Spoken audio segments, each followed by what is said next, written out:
Encountering issues with Windows apps not opening on your Windows 11 or 10 system, fret not.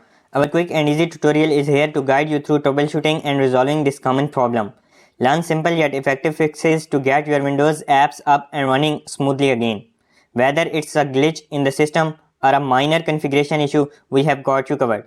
Follow along as we walk you through the steps to diagnose and resolve the issue, ensuring your Windows experience remains seamless.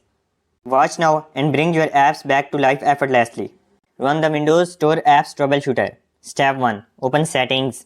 Step 2. Go to Update and Security. Step 3. Click on Troubleshoot. Step 4. Under Additional Troubleshooters, select Windows Store Apps. Step 5. Run the troubleshooter to identify and fix issues with the apps not opening.